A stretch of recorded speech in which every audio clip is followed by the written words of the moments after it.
Public hospitals में सूरत हाल क्या है, ये हम अपने माजी के कई प्रोग्राम्स में आपको बता चुके हैं। आज हम मौजूद हैं मेयो हॉस्पिटल में एक बार फिर, और तमाम तर सूरत हाल पर बात करने के लिए हमने रुख किया है एमएस मेयो हॉस्पिटल का। जनाब अब्दुल मुदब्बिर साहब हमारे साथ मौजूद हैं, आइए इनसे बात करते हैं। अस्सलाम वालेकुम। वालेकुम सलाम। क्या हाल है सर, कैसे हैं आप? अल्हम्दुलिल्लाह मैडम।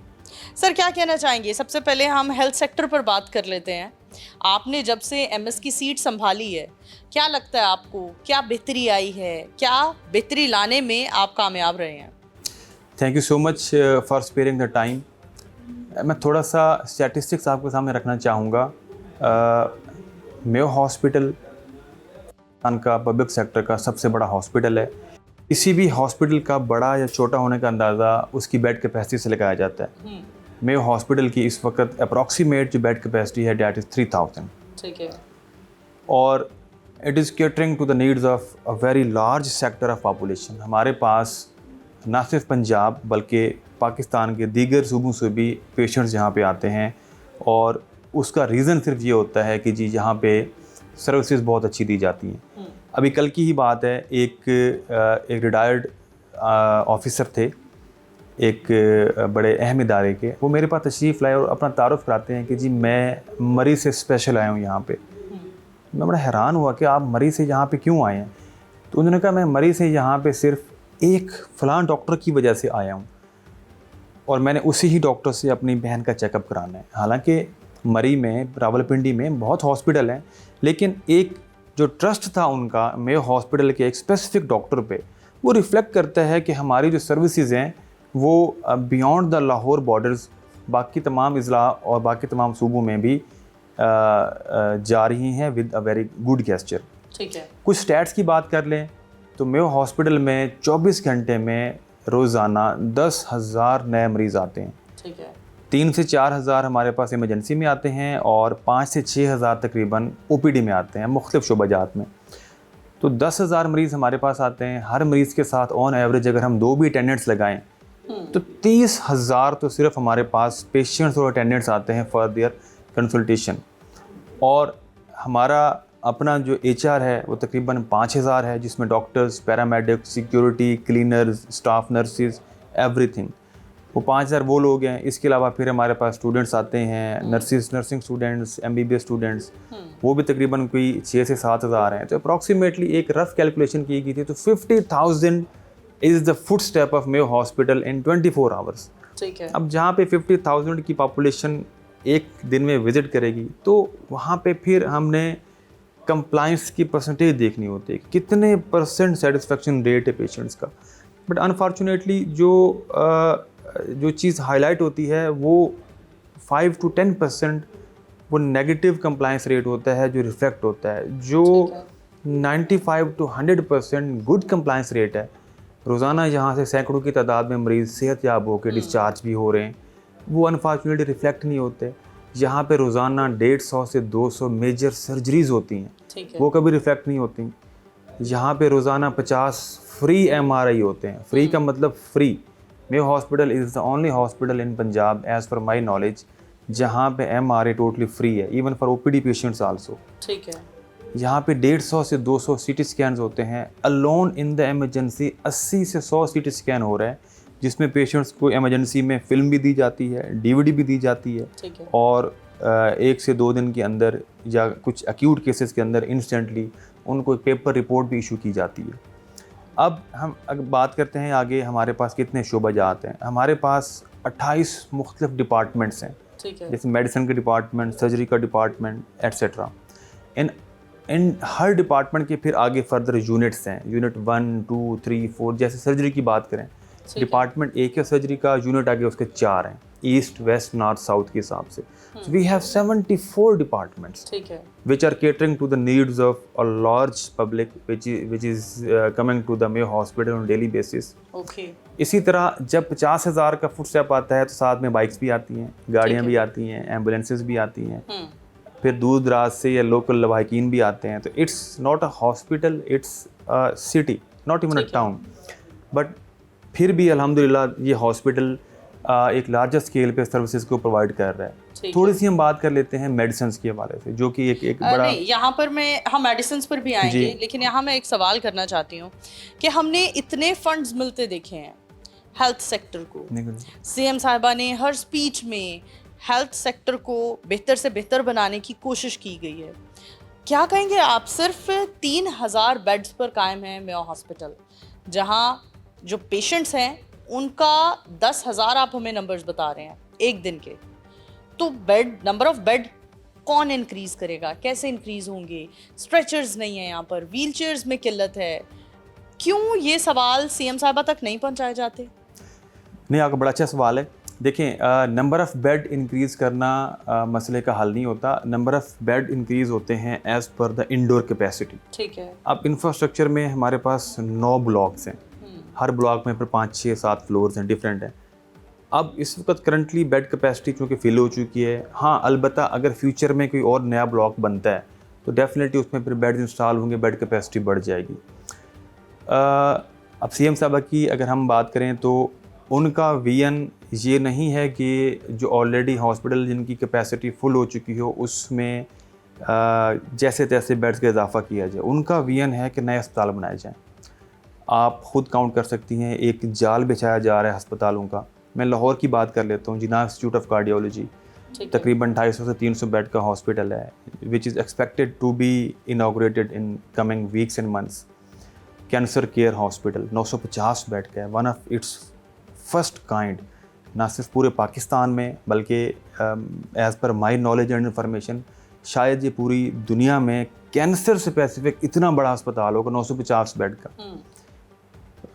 तो ये इसके अलावा Sargodha institute of cardiology, Gujranwala children complex, DG Khan institute of cardiology और बहुत प्रोजेक्ट्स हैं। इवन गुजरांवाला में कार्डियोलॉजी का इंस्टीट्यूट भी बन रहा है। तो वो तो दर्जनों प्रोजेक्ट्स हैं हेल्थ के। लाहौर की बात करें तो एक डेडिकेटेड प्रोजेक्ट बन रहा है नवाज शरीफ मेडिकल सिटी के नाम से। ठीक है। ये बहुत बड़ा प्रोजेक्ट है, वो भी काफ़ी जो है वो कंप्लीट हो चुका है। अब आपने बात की मैडम की बेड कैपेसिटी, मैडम सीएम साहबा के विजन की बेड कैपेसिटी के हवाले से, तो वो इंक्रीज़ कर रही हैं लेकिन नए अस्पताल बना के।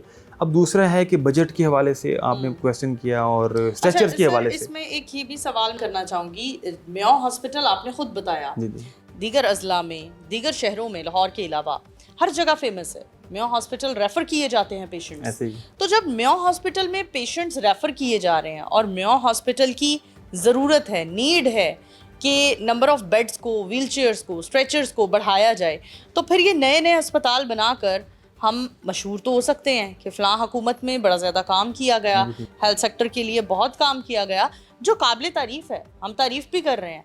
लेकिन मेयो हॉस्पिटल, जो पुराने हॉस्पिटल्स हैं, मेयो हॉस्पिटल हो गया, लेडी विलिंगटन हॉस्पिटल हो गया, चिल्ड्रन हॉस्पिटल हो गया, ये हॉस्पिटल्स हैं जो बहुत मशहूर हैं दीगर अजला में और सिटीज़ में। इन हॉस्पिटल्स की सूरत हाल को बेहतर नहीं किया जा रहा और नए हॉस्पिटल्स बनाए जा रहे हैं। आपको नहीं लगता ये लम्हा फ़िक्री है? आपका क्वेश्चन बहुत ज़बरदस्त है। देखें, जब हमारा एक घर होता है और फैमिली एक्सपैंड करती है तो हम एक फ्लोर और डाल लेते हैं, और फैमिली एक्सपैंड होती है हम एक फ्लोर और डाल लेते हैं। लेकिन अल्टीमेटली एक पॉइंट आता है कि हम एक्सपेंशन नहीं कर सकते। ठीक है। तो हम मूव करते हैं फिर कि हम जौहर टाउन छोड़ के इकबाल टाउन में एक और घर बना लें। ठीक है। ऐसे ही अब मेयो हॉस्पिटल जो है ना, ये अंदरून लाहौर को प्राइमरली कवर करता है। अनारकली में ये लोकेटेड है, आपको पता ही है। अब ये लैंड लॉक है। ठीक है। तो इसकी फर्दर हॉरिजेंटल एक्सपेंशन नहीं हो सकती। अब अगर वर्टिकल एक्सपेंशन की बात करें कि हम की और टावर्स बना दें, तो हमारे पास जगह नहीं है अंदर। ठीक है। इस पे भी काम गवर्नमेंट कर चुकी है, इनिशिएट हो चुका है।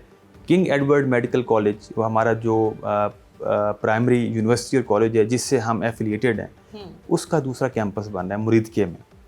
तो मेयो 2 के नाम से हॉस्पिटल भी प्रपोज्ड है उस मॉडल के अंदर। मेयो 2 इसलिए कि फिर चूँकि people they believe in the legacy of Mayo hospital, तो मेयो 2 भी प्रपोजल में शामिल है। तो एक पूरा यूनिवर्सिटी कैंपस, पूरा एक नया हॉस्पिटल, एक थोड़ा सा कदरे पेरिफेरी के एरिया में बनाने का मकसद भी यही है कि काफ़ी सारे पेशेंट्स जो डायरेक्ट मेन मेयो हॉस्पिटल में आएंगे वो फिल्टर आउट हो जाएंगे। तो पॉसिबिलिटी नहीं है जिस वजह से एक्सपैंड नहीं किया जा रहा। अब क्वेश्चन यहाँ पे ये है कि दूर दराज से, इजलास से या सूबों से लोग मेयो ही क्यों आते हैं? रास्ते में उनको और कोई अच्छा अस्पताल नहीं मिलता, क्योंकि बाकी उन अजला में भी तो यही सेम गवर्नमेंट है जो अच्छी वहाँ पे गवर्नेंस प्रोवाइड कर रही है। बिल्कुल। तो उसका रीज़न ये है कि एतकाद। ठीक है। ऐसा नहीं है कि बाकी गवर्नमेंट ऑफ पंजाब की हॉस्पिटल अच्छा परफॉर्म नहीं कर रहे। हम्म। आप अगर गुजरांवाला भी चली जाएं, आप सियालकोट चली जाएं, तो आपको वहाँ पे भी सेम रश नज़र आएगा। ठीक है। ऐसा एक तासुर के वो हॉस्पिटल शायद पेरिफेरी के खाली पड़े हैं और इधर ही रश आ रहा नहीं, वो है, एक ये टर्म भी गलत तो है। इस्तेमाल की जाती है ना, एने नहीं बचना है, लौर ले जाओ।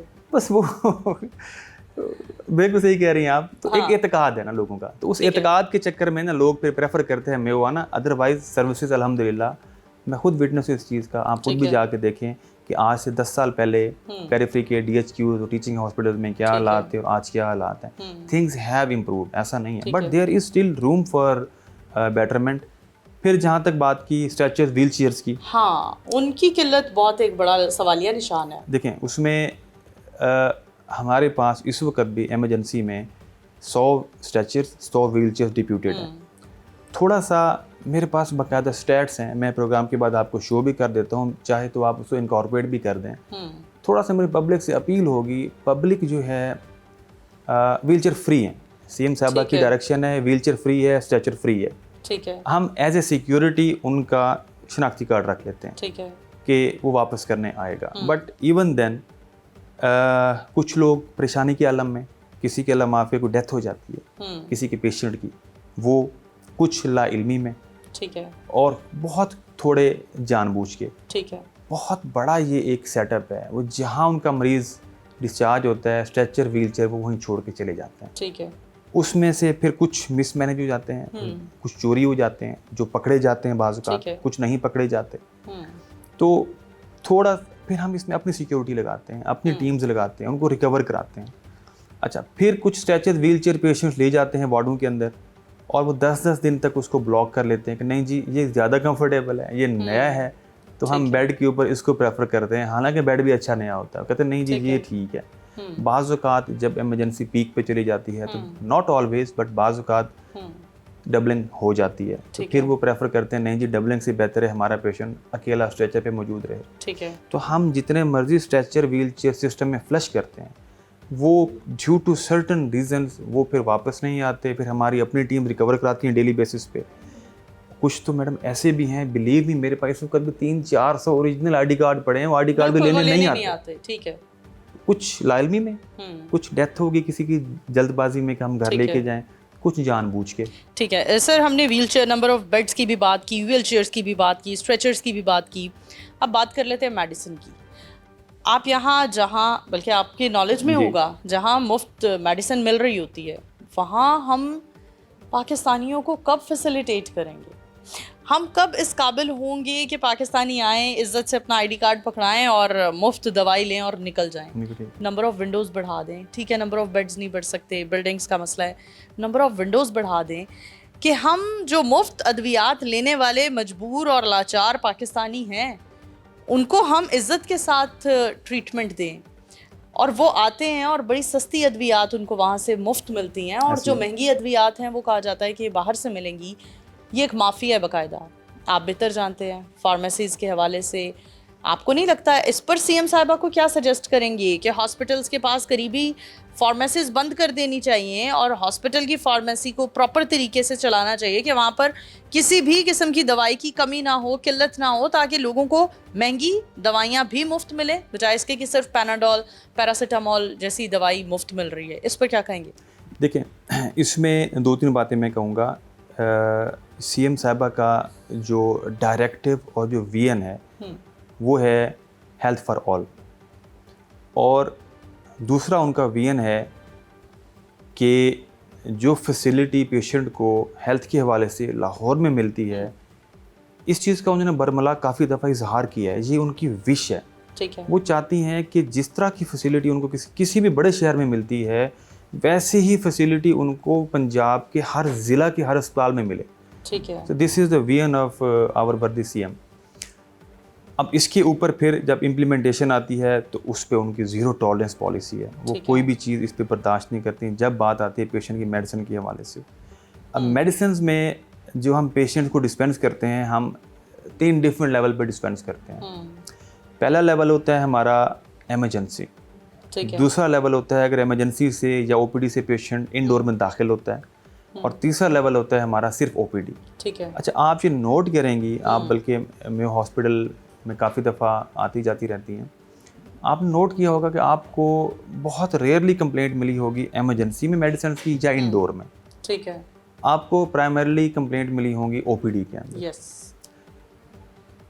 अब क्वेश्चन यहाँ पे ये आता है कि अगर मेयो हॉस्पिटल की इंतज़ामिया इंडोर में जहाँ रोज़ाना 4000 मरीज़ दाखिल होता है ठीक और इमरजेंसी में जहाँ रोज़ाना 4000 नया मरीज़ आता है, वहाँ मेडिसिन प्रोवाइड कर सकती है, तो वही इंतज़ामिया ओपीडी में क्यों नहीं प्रोवाइड कर सकती? लेकिन उसमें मैं कुछ बातें बताना चाहूँगा। ओपीडी की हमारी एक अप्रूव्ड लिस्ट है, ठीक है। जो गवर्नमेंट ने हमें इशू की हुई है, और वो जस्टिफाइड लिस्ट है। उसमें मेरा नहीं ख्याल कि मज़ीद कोई एट दिस मोमेंट कोई एडिशन की ज़रूरत है। ठीक है। वो 146 आइटम्स की लिस्ट है कि ये जो 146 आइटम्स हैं, they are critically essential medicine list. ये मेडिसिन अस्पताल में लाजमी होनी चाहिए। डिफरेंट इंस्पेक्शन टीम भी उसी लिस्ट के अकॉर्डिंग चेक करती है अवेलेबिलिटी को। अब उन 46 में से अगर हम निकालें तो ओपीडी के आइटम बनते हैं 49, लेकिन हमारे पास इस वक्त 49 की जगह 60 आइटम्स अवेलेबल हैं ओपीडी के अंदर। 11 आइटम एक्स्ट्रा हैं ओपीडी के। ठीक है। अब जो आपने एक लफ्ज़ यूज़ किया था, खैर मैं वो लफ्ज़ यूज़ नहीं कर सकता, तो ओपीडी के अंदर कुछ हैं शरपसंद किस्म के लोग, कुछ माफियाज। बस कुछ हैं ठीक है। शरपसंद लोग जो पेशेंट को मिसगाइड करते हैं ओके। और पेशेंट्स को मेलाफाइड इंटेंशन के साथ मिसडायरेक्ट करते हैं। ठीक है। जब से मैंने मेयो अस्पताल में चार्ज संभाला है, मैं यहाँ से कोई अप्रॉक्सीमेटली 30 लोगों को बाकायदा तौर पे पीडा एक्ट लगा के यहाँ से नौकरी से निकाल चुका हूँ। ठीक है। उसमें मेजॉरिटी चंक था कि वो गैर हाजिर थे, कुछ ऐसे थे जो दवाई चोरी में मुलविस थे, कुछ ऐसे थे जो मरीज़ों को बहला फुसला के उनसे पैसे लेके उनको ट्रीटमेंट का झूठा झांसा देते थे, ठीक है। और कुछ ऐसे लोग थे जो डायरेक्टली पेशेंट्स को मिसगाइड करते थे कि आप ओपीडी से दवाई ना लें, ये लो क्वालिटी की मेडिसिन है, आप ये गेट क्रॉस करके बाहर से जाके ले लें। बाकायदा हमने बंदे पकड़े हैं। ये वो जो आपने लफ्ज़ इस्तेमाल किया, वो इस तरह के कुछ यहाँ पे नेटवर्क था जिसको हम काफ़ी हद तक अब सेटल कर चुके हैं। अब बात आती है जी, कुछ सस्ती दवाइयाँ मौजूद हैं, महंगी दवाइयाँ नहीं मौजूद। ऐसा ये तासुर गलत है।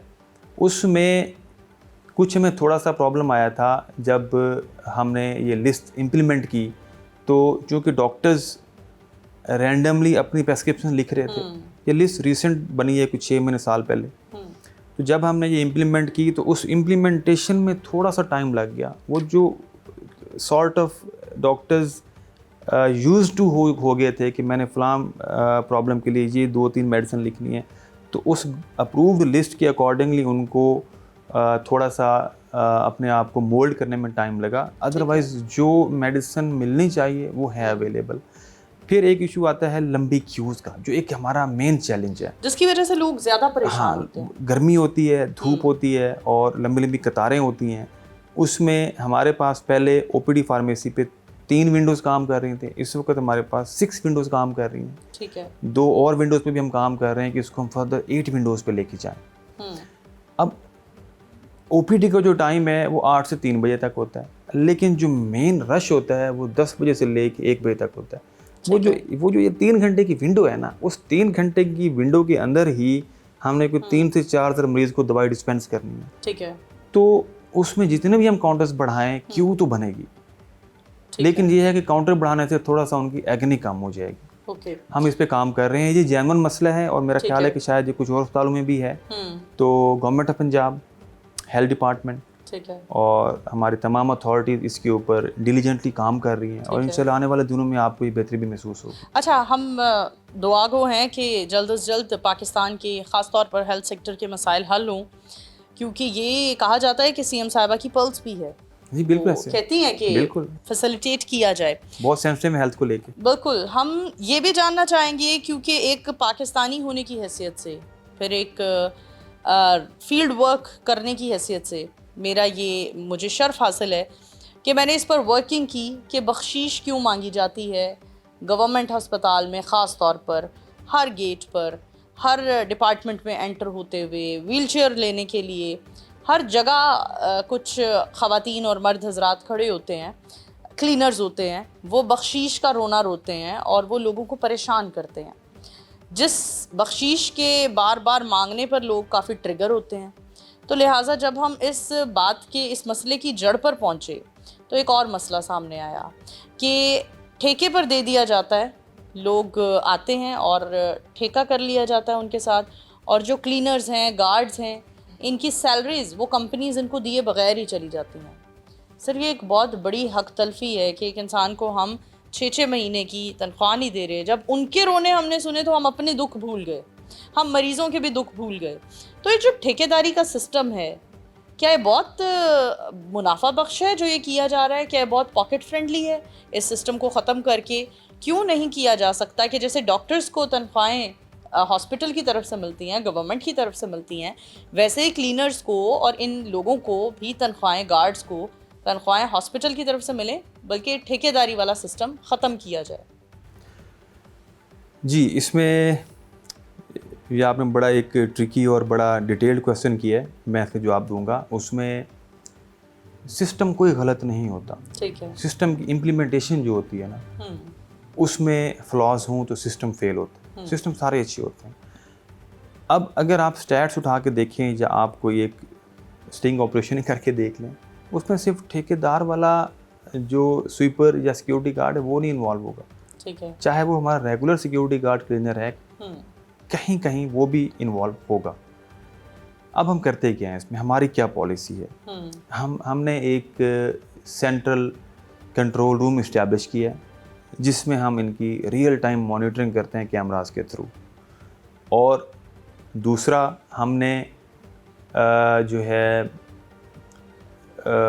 एक 24/7 हमने एक कंट्रोल रूम को इस्टेब्लिश किया है, ठीक है। और उस कंट्रोल रूम का ये फ़ायदा है हमें कि sorry not control room, complaint centre, ठीक है, हमने वो इस्टेब्लिश किया। तो उस कंप्लेंट सेंटर में हमने जगह जगह बैनर्स भी लगाए हैं कि कोई भी आपसे बख्शीश तलब करता है तो वो वहाँ रब्ता करें, और ये भी लिखा है कि बख्शीश लेना देना मना है। बिल्कुल। लेकिन फिर भी कुछ लोग ये काम करते हैं, तो जब हमें रिपोर्ट होता है तो हम बहुत स्ट्रिक्ट मेजर्स लेते हैं।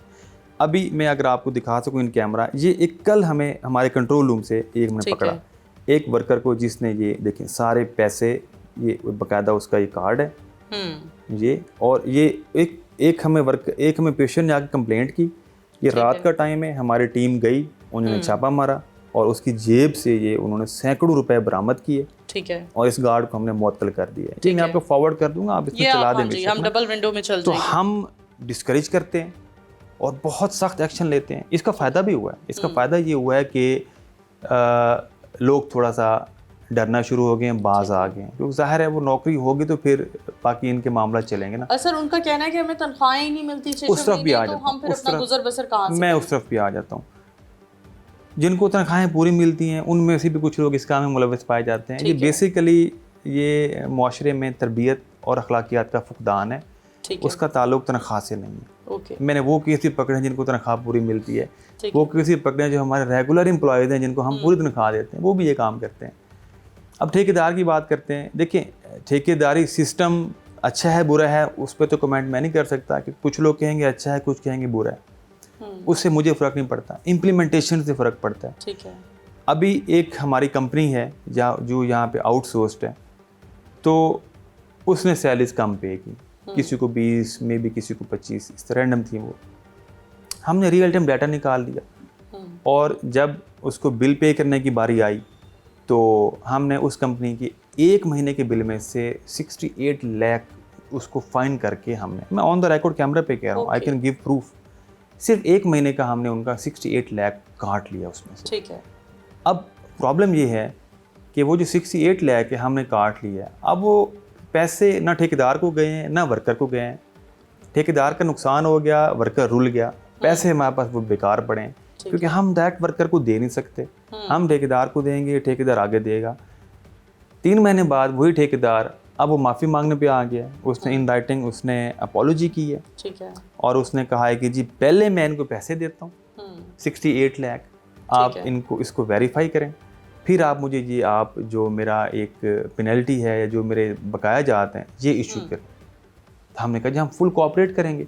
ठीक आप है। हमारी टीम के सामने बैठें, इनके अकाउंट्स में रियल टाइम ट्रांसफ़र करें, आप हमें सर्टिफिकेट दें, आपने ट्रांसफ़र किया है तो हम इशू कर देंगे। ठीक है। एडमिनिस्ट्रेशन कभी भी नहीं चाहेगी, ना ही फेवर करेगी कि वर्कर को तनख्वाह कम मिले। ठीक है। एडमिनिस्ट्रेशन इस बारे में सख्त स्टांस रखती है और उसका सिर्फ एक ही रीज़न है कि हम सीएम साहबा के वीएन को, अपने health department, health secretary, minister health, इनके डायरेक्शंस को हम पसे पुश नहीं डाल सकते, ठीक है। क्योंकि जो चीज़ अथॉरिटीज़ की तरफ से क्लैरिफाइड है कि इस पे कोई कंप्रोमाइज़ नहीं, तो फिर कोई कंप्रोमाइज़ नहीं। So we are doing our best within our SOPs and terms and conditions which are laid down in the contract. और मैं इसलिए ये बातें कर रहा हूँ कि हमारा वजन भी जाए कि हम उनको फाइन कर रहे हैं, हम उनको हायरिंग एंड फायरिंग कर रहे हैं।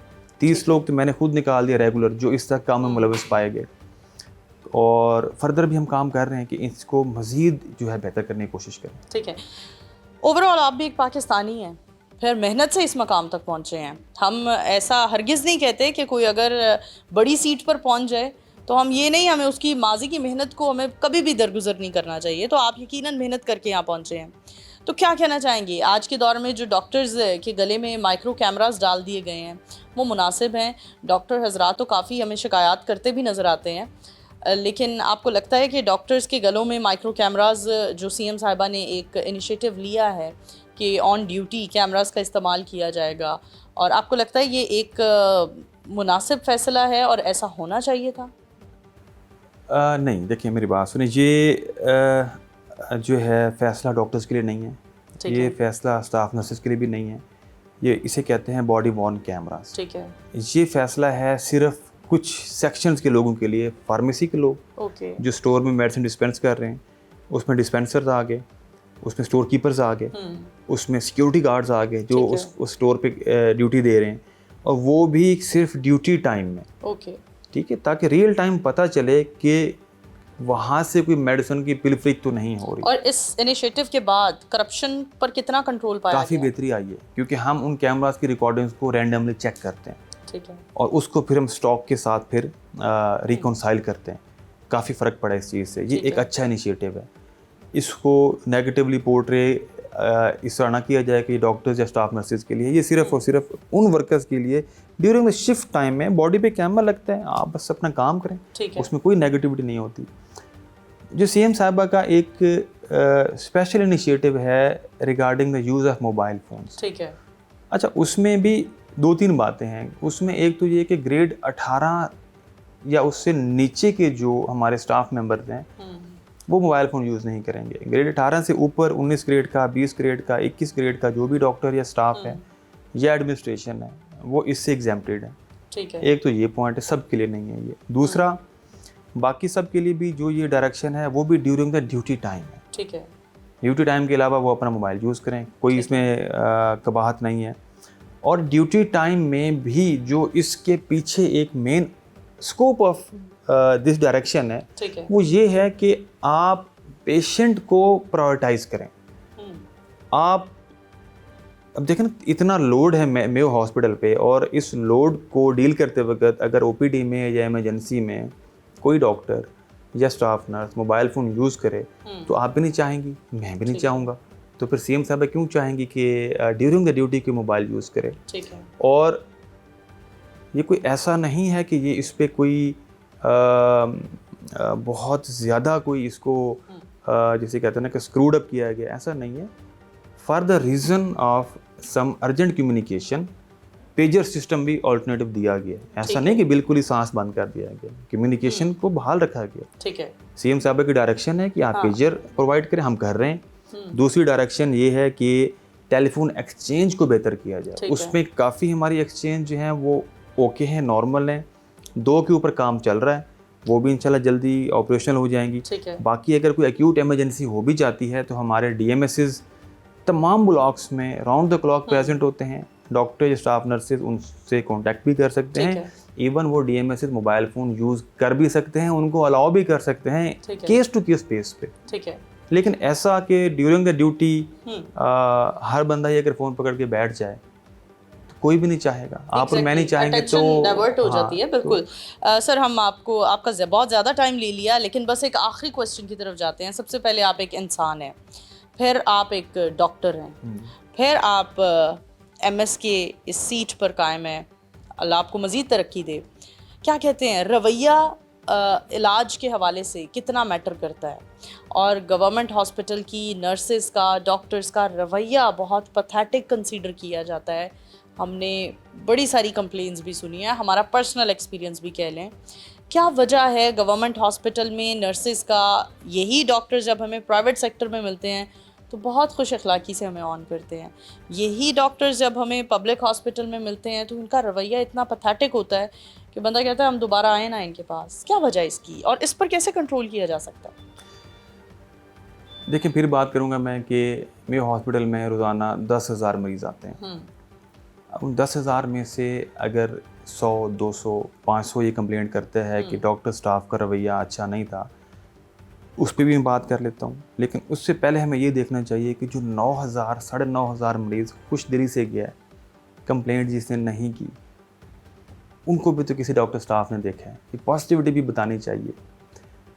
अब जो 100, 200 या 500 लोगों के साथ स्टाफ रवैया अच्छा नहीं था, मैं उसको डिस्करेज करता हूँ, नहीं होना चाहिए। उसमें ये कहना कि स्टाफ या डॉक्टर ने ही उनके साथ मिसबिहेव किया है, हम चूँकि रोज़ाना कंप्लेंट डील कर रहे होते हैं, रियल टाइम देख रहे होते हैं, बाज़ औक़ात उसमें स्टाफ की गलती होती है, मैं डिनाई नहीं करता, होती है। उसको फिर हम as per hour ethical standards and rules उसको हम पे डील करते हैं, सज़ाएँ भी देते हैं, जो रिपोर्ट होता है। लेकिन बाज़ औक़ात पब्लिक की तरफ से भी बैड एटीट्यूड होता है, उसको भी थोड़ा यहाँ पे एजुकेट करना चाहिए। I agree. देखिए, अगर हमारे पास एक बैग हो, what goes in must come out, उस बैग में आप एप्पल डालेंगे, एप्पल ही आएगा, अंदर से बनाना नहीं निकलेगा। ठीक है। तो इस मेयो की 4 दीवारी में सुबह के टाइम जो स्टाफ आता है वो भी पाकिस्तानी है, जो मरीज़ आता है वो भी पाकिस्तानी है, बिल्कुल। तो वो एक ही मुआशरे का हिस्सा है। तो सेब आ रहा है, सेब ही निकल रहा है। तो आप इस चीज़ को छोड़ दें कि वो डॉक्टर है, वो पेशेंट है। इस वक्त हमारे मुआशरे का हिस्सा है। तो ये मुआशरे के अंदर बेसिकली तरबियत और अखलाकियात का थोड़ा सा फुकदान देखने में आ रहा है, वो दोनों तरफ से। लेकिन मैं बड़े दावे से कहता हूँ कि मेरे हॉस्पिटल में डॉक्टर्स स्टाफ का जो रवैया और कम्युनिकेशन स्किल्स हैं वो ओवरऑल आप देखें तो बहुत अच्छा है। देयर आर स्टिल लैप्सेस, वो दोनों तरफ से हैं, doctors, staff and patients also. हम उसमें करते क्या हैं जी, हम रिपीटेड वर्कशॉप्स कराते हैं कम्युनिकेशन स्टैंडर्ड्स के ऊपर और एथिकल कंप्लायंस के ऊपर, और उससे वाज़ेह फ़र्क पड़ा है। और जब हमारे पास कोई कंप्लेंट आती है तो उनकी हम सॉर्ट ऑफ तरबियत ही कहते हैं दोनों साइड से। ऐसा हुआ डॉक्टर साहब कि गवर्नमेंट हॉस्पिटल की नर्सेज बहुत मशहूर हैं बद अखलाकी में और गुस्सा करने में, कभी ऐसा हुआ कि कोई आपको भी फील हुआ हो कि ये नर्स मरीज़ के लिए मतलब बड़ी गलत साबित हो सकती हैं? नहीं, ऐसा नहीं। अच्छा, नर्सेज देखें, हमारी बहनें राउंड द क्लॉक खिदमत कर रही हैं। फिर मैं रिट्रीट करूंगा, आप वो स्टैट्स भी चलाएं कि कितने खुश होकर गए, दुआएं दे के, झोलियाँ उठा के दुआएं दे के बहुत जाते हैं, और कुछ बुरा भला भी कह के जाते हैं, दोनों चीज़ें हैं, लेकिन ज़्यादा खुश होके जाते हैं। देखें, 150 सर्जन रोज़ाना होती हैं, 150 MRI CT स्कैन होते हैं, 10,000 मरीज़ देखे जाते हैं, तो खुशी भी तो है ना इसमें। लोग ट्रस्ट करते हैं तो ही आ रहे हैं ना। ठीक है, ऐसा तो नहीं कि लोग ट्रस्ट नहीं करते, ऐसा तो नहीं कि स्टैट्स कम हो रहे हैं, स्टैट्स बढ़ रहे हैं, ऊपर जा रहे हैं। एक वाक़या हुआ मेरे साथ, मुझे अभी दूसरा ही महीना था, तो आर्थो के थिएटर के अंदर एक लड़ाई हो गई। तो एक मखसूस शोबा है हमारा, मैं उनको हाईलाइट नहीं करूँगा, उसके लोग थे वो कि 25-30 लोग मेरे ऑफिस में आ गए शिकायत करने, लड़ाई करने कि हम फलां हैं, ये हमारा प्रोफेशन है और हमारे साथ एक स्टाफ नर्स ने मिसबिहेव किया। मैंने कहा ऐसे कैसे हो सकता है, आप तो बड़े मोअज़्ज़ज़ पेशे से हैं। कहते जी आप बुलाएं, पूछ लें। मैंने बुला लिया, ऑफिस में सिस्टर आ गई मेरे पास। मैं सिस्टर क्या हुआ? सिस्टर ने कहा कि सर मैंने कोई बदतमीज़ी नहीं की, आप कैमरास देख लें। मैंने इतना कहा है कि ये रेड लाइन है थिएटर की, इससे आगे without changing the shoes and cap and mask आप नहीं जा सकते। ये कहते नहीं जी हम तो वो हैं, हम तो जाएंगे, आप कैसे रोक सकती हैं हमें? कहती मैम फिर थोड़ा सा सख्ती पे आ गई कि पेशेंट की सेफ्टी का कंसर्न है, ये फिर बदतमीज़ी पे आ गए। और ये उन्होंने एक्नॉलेज किया कि हाँ जी हमने किया, लेकिन इन्होंने हमें अच्छे से नहीं समझाया, इन्होंने बड़े रूडली बात की। ठीक है। देखिए जब स्टाफ काम कर रहा होता है, स्टाफ लिखा भी हुआ था ऊपर कि यहाँ से आगे लवाकिन के जाना मना है। ठीक है। पढ़े लिखे हैं, लिखा है, उन्होंने आपको मना कर दिया। बजाय इसके कि आप इस चीज़ के ऊपर कंप्लाइंस दें कि हमारी और हमारे मरीज़ की बेहतरी के लिए वो मना कर रही है, बिल्कुल। आप उल्टा कह रहे हैं कि जी इसने सही से नहीं समझाया और इसने अच्छे से बात नहीं की। एक अल्टीमेटली मैंने उनसे माफ़ी मांगी, मैंने कहा जी एज MS इनके रवैये कि मैं माफ़ी मांगता हूँ, मसला फ़ौरन ख़त्म हो गया। हाँ। तो ये मैंने उनके अखलाकी दर्स दिया था कि अगर आप बड़ी सीट पे बैठे हों तो दिल बड़ा करना होता है। बिल्कुल। तो सीट बड़ी नहीं होती, आपके जो करैक्टर्स हैं ना वो बड़े होने चाहिए। वो इतने खुश हुए, अब वो खुश होंगे जी हमने MS से माफ़ी मंगवा ली, लेकिन मैंने मसला हल कर दिया, मैं इसमें खुश हूँ। हाँ। यही मैंने नर्स को समझाया, आप भी ऐसी अच्छे से एक्सक्यूज़ कर देती हैं, अच्छा भाई अब बात बुरी लगी है तो आई एम सॉरी, लेकिन आप आगे ना आए। तो हम ये सारी अखलाकियात करते रहते हैं। मामला हम यूजली डिफ्यूज़ करते हैं, दोनों पार्टी की सुलह कराते हैं। ठीक है। वो हमारी बहनें हैं, वो हमारे भाई हैं जो इलाज के लिए आए हैं। ठीक। एक और चीज़ मैं यहाँ पे इस, अब चूँकि ज़ाहिर है आपने भी मेरा टाइम लिया तो मैं भी थोड़ा टाइम आपका ले लूँ जी। देखिए रिपोर्टिंग और जो फैक्ट्स हैं वो बताने चाहिए, रूम फॉर इम्प्रूवमेंट भी होनी चाहिए और इंटेंशन होना चाहिए इशू को पॉजिटिवली हाईलाइट करना, ताकि एडमिनिस्ट्रेशन उसके ऊपर अपनी डायरेक्शन और अपनी एनर्जीज़ को रीडायरेक्ट करे। आजकल एक बर्निंग सा इशू बना हुआ है मंकी पॉक्स का। ठीक है। तो मैं अक्सर खबरें देख रहा होता हूँ, उसमें आ रहा होता है जी कि महकमा सेहत की नाकामी, मंकी पॉक्स फिर से सर उठाने लगा, या खबर लगी होती है जी हुकूमत की गुड गवर्नेंस के ऊपर सवालिया निशान, मंकी पॉक्स फिर सर उठाने लगा। अब अगर खबर एज MS में बात करूँ तो इसमें खबर क्या बनती है? खबर इसमें ये बनती है कि 2025 में मेयो हॉस्पिटल में 26 मरीज़ आए पूरे साल में मंकी पॉक्स के। ठीक है। उन 26 में से 3 की डेथ भी हो जाती है ड्यू टू कॉम्प्लिकेशंस। अब अगला साल आ गया 2026, इसके पहले 4 महीने के अंदर ही हमारे पास 32 केस आ गए हैं, कन्फर्म केस की बात कर रहा हूँ। अब इसको अगर सिंपल लेवल से देखें तो खबर ये बनेगी जी कि एकदम से इजाफा, हेल्थ की कारकर्दगी सवालिया निशान, ये हो गया वो हो गया। खबर इसमें ये बनती है कि Mayo hospital with in its own resources monkey pox के पेशेंट्स को पहले से भी ज़्यादा जान फशानी से अकोमोडेट कर रहा है। पहले ये खबर है। दूसरा, government of Punjab health department की स्ट्रिक्ट ट्रेनिंग, मॉनिटरिंग और विजिलेंस की बदौलत मंकी पॉक्स के पेशेंट्स सारे के सारे सेहतयाब होकर घर गए हैं, कोई बंदे की डेथ नहीं हुई। ठीक है। तो खबर तो ये है। ठीक है। अब ये कहना कि पिछले साल 26 मरीज़ थे, इस साल पहले 4 महीने 32 मरीज़ आ गए, बीमारी पे आपका मेरा कोई जोर तो नहीं चलता। ठीक है। ये तो इस दुनिया के बनने से लेके क़यामत तक बीमारी तो रहेगी। ठीक है। तो अगर वो बढ़ जाए या कम हो जाए, वो कुछ केसेस में ह्यूमनली पॉसिबल है कि आप प्रिवेंटिव मेजर्स के ज़रिए चीज़ों को कंट्रोल कर लेते हैं। ठीक है। कंट्रोल कर लेंगे, नील करना इम्पॉसिबल होता है। ऐसा ही है। कुछ कंट्रीज़ ने पोलियो को ज़ीरो कर लिया, लेकिन अभी भी कहीं ना कहीं है। ठीक है। तो इसमें पॉजिटिविटी का फैक्टर वो भी बताना चाहिए, क्योंकि जब मंकी पॉक्स आया 2025 में, हेल्थ डिपार्टमेंट ने और ख़ासकर CM साहबा ने स्पेशल फंड्स दिए, स्पेशल ट्रेनिंग्स कराई गई, डॉक्टर्स को ट्रेन किया गया। ठीक है। हर मेडिसिन इंश्योर की गई, टेस्टिंग फैसिलिटी इंश्योर की गई, डेडिकेटेड इन्फेक्शियस डिजीज़ के हमने सेपरेट आइसोलेशन वार्ड्स बनाए। बिल्कुल। उस सारी एक्सरसाइज की वजह से बेशक मरीज़ थोड़े से बढ़ गए, फौत कोई नहीं हुआ। मेयो की बात कर रहा हूँ सिर्फ ना। ठीक है। अब पूरे साल के अंदर अगर 26 मरीज़ आए हैं, इसका मतलब महीने में 2 आए। ठीक है। 2 अगर पेशेंट आ गए मंकी पॉक्स के, तो जो कि ह्यू एंड क्राई वाली बात नहीं है। और बिल्कुल ये तो हमारी एहतियात पर भी डिपेंड करता है ना। पब्लिक अवेयरनेस बहुत की गवर्नमेंट ने। ठीक है। प्रिंट मीडिया के थ्रू, सोशल मीडिया के थ्रू। अब इसमें बात फिर वही, थोड़ा सा पब्लिक का भी तो रोल है ना कि डिस्टेंस मेंटेन करे, गवर्नमेंट की डायरेक्शन को इफेक्टिवली वो कंप्लायंस दें। तो इसी तरह हर उस बीमारी के बारे में जो एक अभी जैसे देखिए गर्मी बढ़ी है ना एकदम से, अभी बाज़ारों में, रोड में, गलियों में खुलेआम शरबत की फ़रोख्त होगी, और हर साल की तरह अब भी फिर गैस्ट्रोएंटेराइटिस एकदम से बढ़ जाएगा। तो उसमें पब्लिक अवेयरनेस बहुत ज़रूरी है।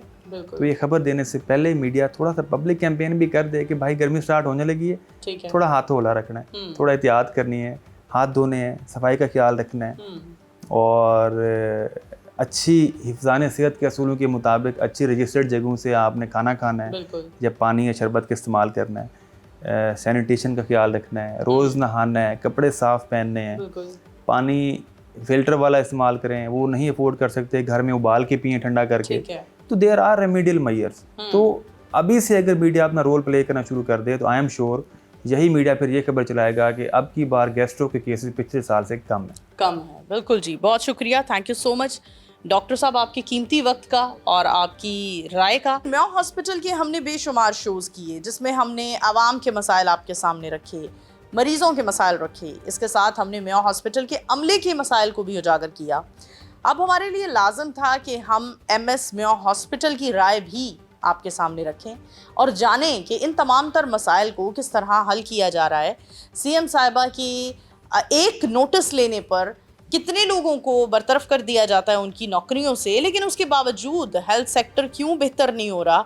लिहाजा हमारे तमाम तर मसाइल के और हमारे तमाम तर सवालात के बड़े ही सेटिस्फाइंग जवाबात हमें MS साहब ने दिए और इसी के साथ हम उम्मीद करते हैं कि आने वाले दिनों में, आने वाले सालों में पाकिस्तान का हेल्थ सेक्टर एक मिसाली हेल्थ सेक्टर बनेगा।